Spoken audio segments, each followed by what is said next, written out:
Jadi sekarang Syekh Ibn Atta' nak beritahu bagaimana cahaya ini menerangi kalbu manusia ini. Dia banyak tahapan dia. Banyak tahap bagaimana cahaya menerangi kalbu.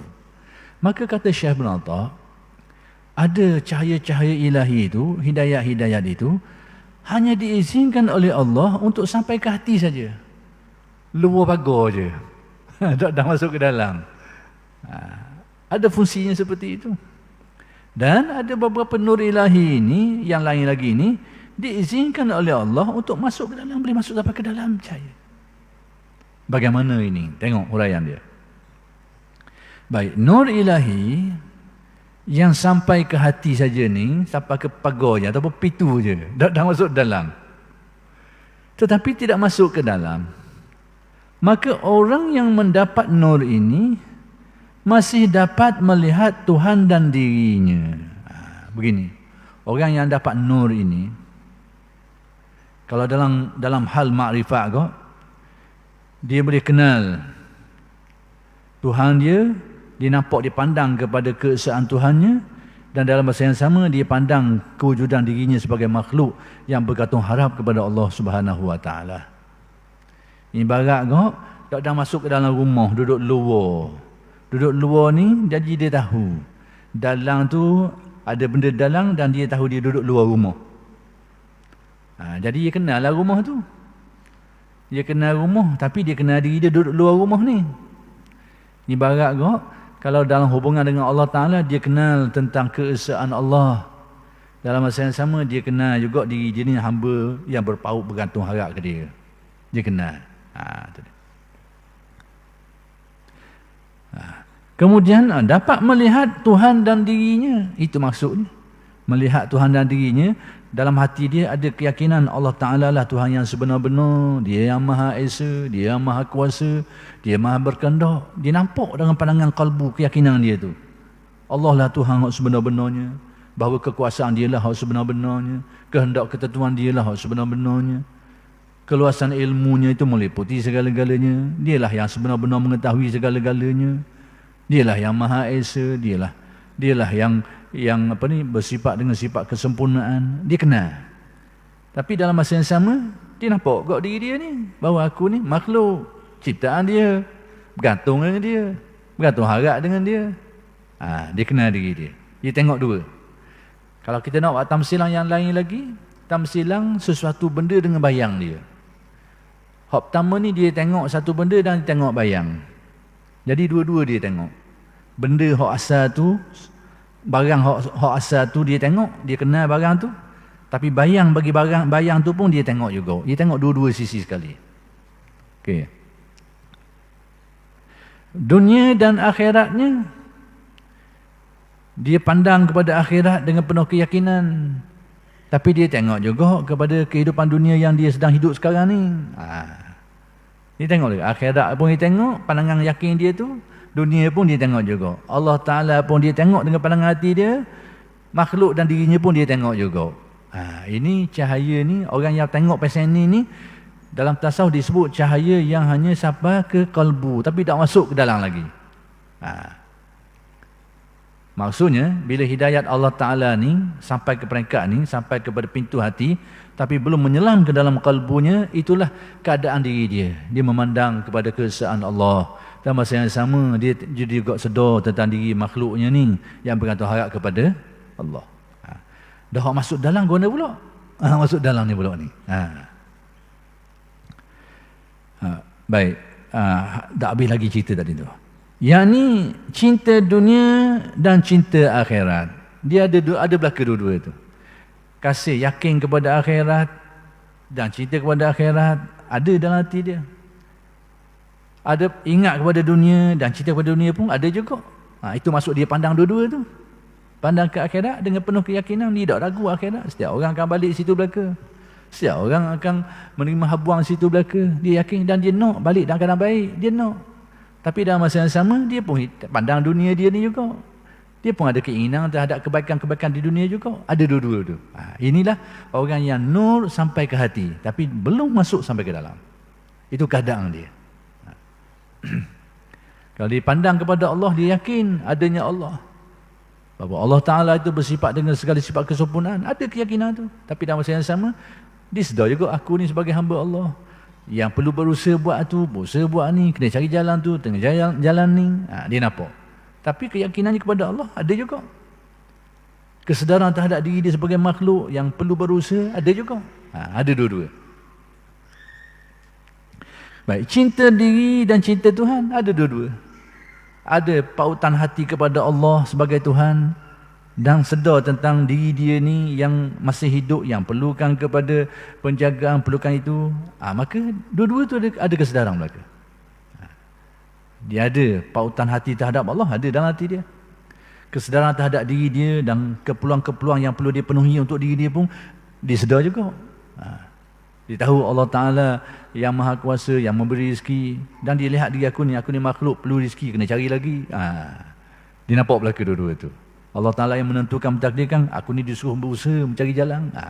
Dia nampak dua arah tu. Baik, itu nur yang sampai ke hati. Adapun nur ilahi yang langsung masuk ke dalam hati. Nur hidayah ni yang menembus tirai-tirai hati ni. Bagaimana keadaan dia pula? Macam mana keadaan dia? Maka tidak ada pandangan kecuali Allah. Pada waktu itu, dia hanya melihat keesaan Allah dan keagungan dia dan melupakan dia terhadap dirinya, dunia dan sebagainya. Melupakan. Itu keadaannya orang yang nur menembus sampai ke dalam kalbunya. Jadi pandangan hati dia itu hanya menumpu kepada kebenaran Allah, keesaan Allah. Makhluk ni pada pandangan dia tak ada dalam pandangan dia. Dalam perhatian dia tak ada. Kerana pandangan dia tertumpu bulat kepada kesempurnaan Allah Subhanahu Wa Taala. Kebenaran Allah Subhanahu Wa Taala, keesaan Allah Subhanahu Wa Taala, kesempurnaannya tertumpu situ. Jadi lupa hak lain. Lupa pihak lain. Jadi yang berkeadaan seperti ini dalam tasawuf dikatakan orang yang nurnya telah menembus sampai ke dalam hatinya. Itu keadaan dia jadi macam tu. Jadi kita sekarang ini harap-harap mudah-mudahan hak pertama tu pun jadi dah. Orang yang nurnya itu dekat dengan pintu kalbu. Biarlah. Tapi dengan nur itulah kita dapat mengenal Allah dan mengenal diri kita. Allah kadar dia macam mana, kita ni kadar macam mana. Kenal. Hak Allah macam mana, hak kita macam mana. Kita kenal dua-dua. Dan ini standard lah. Hak tambuhnya, kita kenal diri kita sebagai manusia saja. Ataupun kenal makhluk sebagai makhluk saja. Tak kenal Tuhan. Itu tambuh. Sekarang mengenal Allah dan masa yang sama juga melihat kepada diri kita sebagai makhluk, hamba ciptaannya. Yang perlu ditunaikan haknya. Yang perlu diberikan Allah kemampuan ataupun usaha yang perlu diusahakan oleh kita untuk memenuhi keperluan hidup kita dan sebagainya. Dan kadang kita yakin hakikat sebenarnya yang memenuhi keperluan kita itu hanyalah Allah. Jadi dari segi keyakinan, hati kita ada keyakinan Allah Ta'ala lah yang akan menguruskan segala urusan kita. Tapi dari segi pandangan kita kepada diri kita pula, kita ini disuruh berusaha dan perlu berusaha dan boleh berusaha. Tak bercanggah hak segitu tu. Adapun orang yang nur dia ni tenggelam dalam kalbu dia, dia akan lupa pandangannya terhadap makhluk, semata-mata memandang kepada keesaan Allah Subhanahu Wa Taala. Jadi hak yang kedua ni jaranglah berlaku, tapi bukan tak berlaku, ada berlaku. Tapi kita nak faham macam mana keadaan, apa yang dimaksudkan dalam kitab tasawuf, orang yang nurnya sampai ke hati tapi tak masuk ke dalam, dengan orang yang nurnya menembus sampai ke dalam hati. Itu ragam dia. Jadi kita boleh cam lah keadaan macam mana. Hak tambuhnya tak ada nur langsung. Ada zulmah. Tak nampak benda. Hak kita nampak dunia semata-mata, kita semata-mata, kehidupan semata-mata. Allah Ta'ala tu bukan tak ada dalam keyakinan, tak nampak dalam pandangan batin kita tu. Kalaulah Allah Ta'ala tu tak ada dalam keyakinan kita, itu berarti kekufuran. Kita ni bukan mukmin. Sekarang ada, bukan tak ada keyakinan tu. Tapi dalam kehidupan kita betul tak timbul. Tak mari. Itu istilah. Timbul, tak mari ni. Itulah yang menjadikan kita ni huru-hara dalam hidup. Itulah yang menjadikan hidup kita tidak berpedoman. Itulah yang menjadikan hidup kita ni tidak terarah, tidak terbimbing. Bukan tak ada keyakinan tu, tapi tak timbul dalam cermin hati kita tu. Kita ada nur. Tapi keyakinan bila tanya balik, percaya tak Tuhan? Percaya. Percaya tak Tuhan Maha Kuasa? Percaya. Percaya tak Tuhan tu mentadbir segala? Percaya. Tapi kepercayaan kita tu bila orang tanya timbul. Bila hilang pertanyaan, terkelang senyap. Terkelang senyap. Tak timbul-timbul. Itu zulmah namanya. Jadi yang ingin diberitahu dalam tasawuf supaya kalbu kita ini ada nur yang sampai ke dia. Nurul hidayah. Cahaya petunjuk ni sampai ke cermin hati tu. Kalau tak masuk dalam pun, yang dengannya hati dapat melihat mana yang hak, mana yang batil. Mana Tuhan, mana makhluk, mana hak sebenar, mana yang sebenarnya tempat kita perlu meletakkan keyakinan dan harapan, mana tempat yang kita jangan tertipu dan terkecoh dengannya. Yang nampak benda tu. Jadi yang menjadikan kalbu kita sampai begitu tu bila ada nur, cahaya petunjuk, cahaya hidayah. Jadi cahaya hidayah ni dari mana dia datang? Dari mana dia mari? Kalau dalam Al-Quran kita tengok cahaya hidayah ni antara sumber dia adalah daripada amalan-amalan soleh yang kita buat dengan sebaik-baiknya.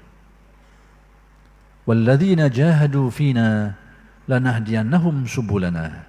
Dan orang-orang yang bersungguh-sungguh bermujahadah melawan segala rintangan-rintangan yang menghalang perjalanan mencari redha Allah, mendekatkan diri kepada Allah ni, kami akan menghidayatkan kepadanya. Hidayah itulah yang dinamakan nur, yang menjadikan kalbunya terang dan nampak, mengecam, dapat pengecaman mana Khalik, mana Tuhan, mana makhluknya. Dapat cam, dapat kenal. Jadi ada pun nur ilahi yang langsung masuk ke dalam hati, maka tidak ada pandangan kecuali Allah. Pada waktu itu kalbu dia tu tak tengok lagi dah kepada yang lain selain daripada Allah. Kecuali Allah. Tidak ada yang dicintai, diharap, disembah melainkan Allah semata-mata. Kalau kita nak tengok contoh sejarah, orang yang berkeadaan seperti ini adalah Uwais Al-Qarni. Ini pattern dia tu. Uwais Al-Qarni adalah contoh yang sangat jelas untuk kita faham apa yang dikatakan ini. Sebab Uwais Al-Qarni ni hidup dia tak ada benda lain dah kecuali nak kembali kepada Allah. Dia tak ingat benda lain dah. Urusan-urusan lain pada dia tak ada dalam fikiran dia dah. Itu keadaannya. Tapi payahlah, tak ramallah. Kalau tak oleh kita pun tak apalah, paling tidak kita faham. Kita faham keadaannya. Faham pun cukup lah. Kata Abu Hasan Syazili, at-tasdiqu bi'ulumina wilayatun sughra. Mu dapat yakin, mu rasa benar, mu nampak benarnya ilmu kami ini, itu pun sudah merupakan kewalian, wali kecil. Mu nampak betulnya ilmu tu. Mu tak sampai cerita lain, tapi mu nampak kebenaran dia tu. Jelas, yakin. Sekalipun langkah mu tak sampai situ lagi, itu wilayatun sughra. Itu sudah ada kewalian kecilnya, kata Abu Hasan Syazili. Sebab apa? Hak ingkar ilmu ini belana, hak tak percaya. Khoyalah, beranganglah, macam-macam. Kita pernah dengar setengah mereka tu beranggapan ilmu tasawuf ilmu khoya. Dia kata ilmu khoya. Tu nak kata apa? Nak kata apa? Qadar masing-masing. Qadar masing-masing. Khoyalah, itulah, beginilah, macam-macam.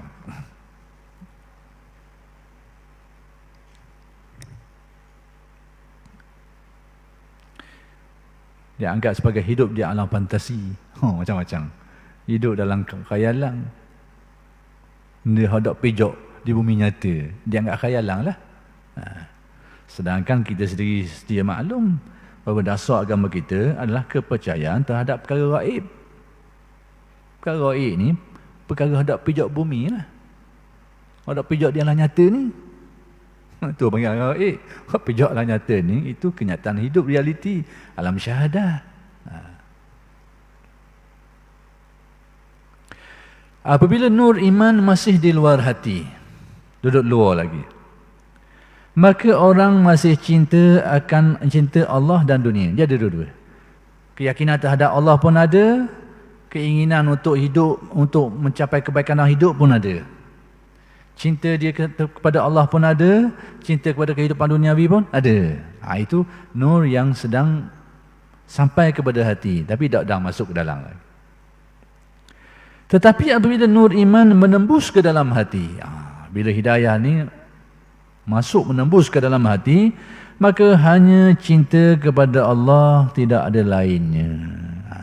Cinta dia hanya kepada Allah, tidak lagi kepada yang lain. Jadi orang yang dikurniakan Allah kedudukan yang kedua ni, nur yang menembus sampai ke dalam hati, yang cintanya kepada Allah, bukan berarti dia tinggal terus dunia ni. Duduk tepi kubur je, gali kubur, tunggu jatuh dia berdebung. Bukan pasal tu. Bukan jenis gitu. Orang macam ni yang dikurniakan Allah nur yang menembusi hati sehingga pandangan dia tidak memandang selain kepada Allah. Keadaan dia berbeza-beza. Perwatakan dia ni tak boleh nak baca. Ada kalanya kita nampak dia ni memang orang yang meninggalkan apa-apa urusan lain kecuali yang dia perlu je. Dia menupaskan penuh perhatian kepada ibadah. Ada pasal itu. Tapi ada juga di antara mereka ini ditetapkan Allah berurusan dengan makhluk, menyelesaikan masalah-masalah masyarakat, masalah umat, ditetapkan. Tapi hati mereka serupa je dengan orang tadi tu. Ada juga pasal itu. Jadi jangan kita sangka yang dimaksudkan oleh Syekh Ibn Athah, orang yang nur masuk ke dalam hati, meninggalkan urusan lain, orang ni tunggu nak mati, duduk tepi kubur je. Bukan pasal itu. Kadang mereka ni berbeza-beza. Bergantung keadaan situasi mereka itu.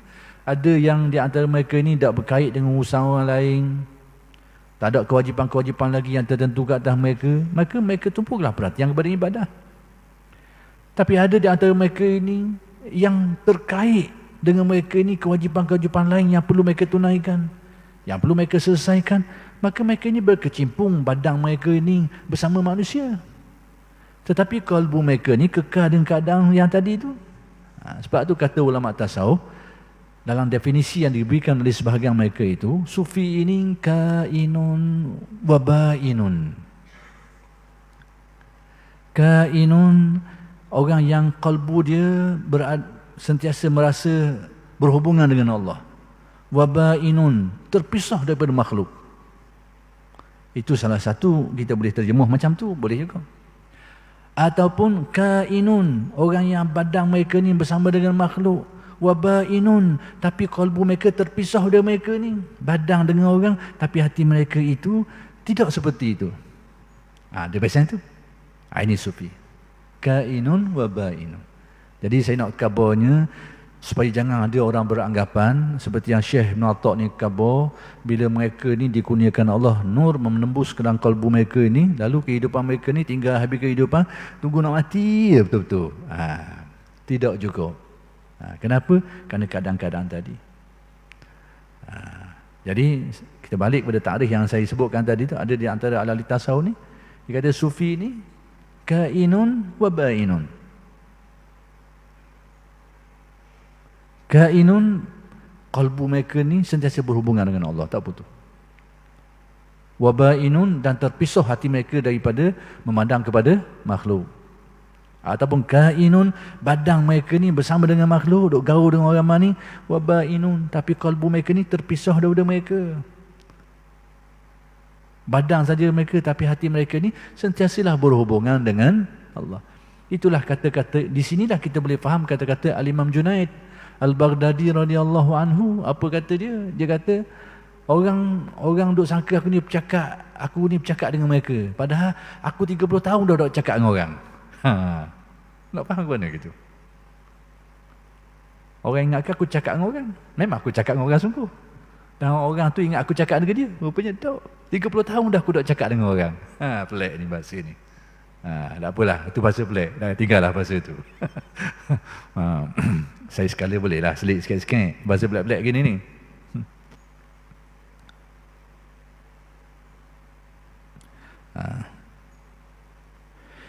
Baik, jika nur iman di luar hati, dah masuk dalam lagi, bernama Islam. Martabat tu bagi martabat Islam.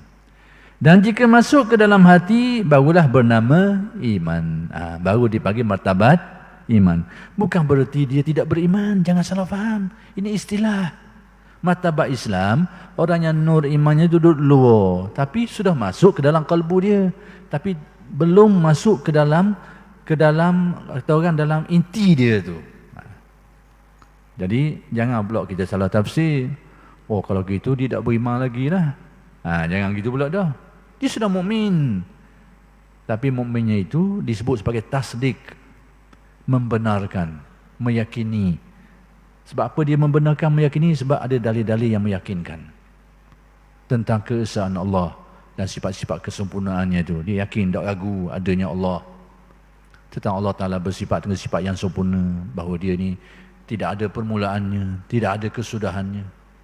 Dia tidak berhajat kepada makhluk apapun, bahawa dia yang Maha Esa, dia yang Maha Kuasa. Dia yakin dengan dalil-dalil yang terang dan jelas, tak ragu.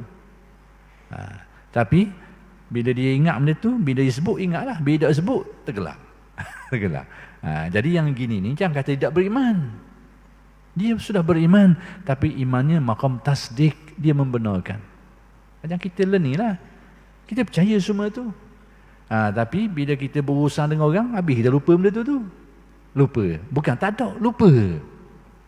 Kalau orang main dalam komputer kau, program tu ada dalam tu, tapi tak tekan switch. Switch tutup. Tapi benda kakah tu ada dalam. Buka switch, nyala. Tu program macam-macam. Tapi dia banyak tutup daripada buka. Masalahnya banyak tertutup daripada buka. Itu keadaan dia. Jadi bukan tidak ada. Itu kena faham. Jadi bila dia masukkan di sini, bila nur di luar kalbu itu Islam, bukan berarti tidak ada iman. Tapi iman dia, tahap kerohanian dia bermartabat yang disebut sebagai martabat Islam. Bila masuk ke dalam hati dinamakan iman. Bukan berarti ini saja beriman, tidak. Iman dia pada waktu itu dikatakan keadaan rohani dia tu, keadaan kerohanian dia tu bermartabat dengan martabat iman. Martabat. Jangan tersalah faham lah. Jadi oleh kerana sudah sampai ni syarat ini, dan secara kebetulan ini malam kuliah terakhir kita lah sebelum Ramadan. Mudah-mudahan kalau Allah Ta'ala panjangkan umur, berikan kesihatan, berikan ruang, kesempatan, insyaAllah akan bersambung lepas Ramadan lah. Jadi sempena dengan Ramadan yang akan kita tempuh nanti, saya mengambil ruang ini untuk minta maaf kepada semua lah. Kalau ada salah dan silap, sama ada pengajaran ke, bahasa ke, salah setuh ke, contoh-contoh secara tidak sengaja terkena pada orang tertentu, minta maaf banyak-banyak lah. Sekianlah saya dulu. Aku lu qauli hadza wa astaghfirullahalazim li wa lakum. Assalamualaikum warahmatullahi wabarakatuh.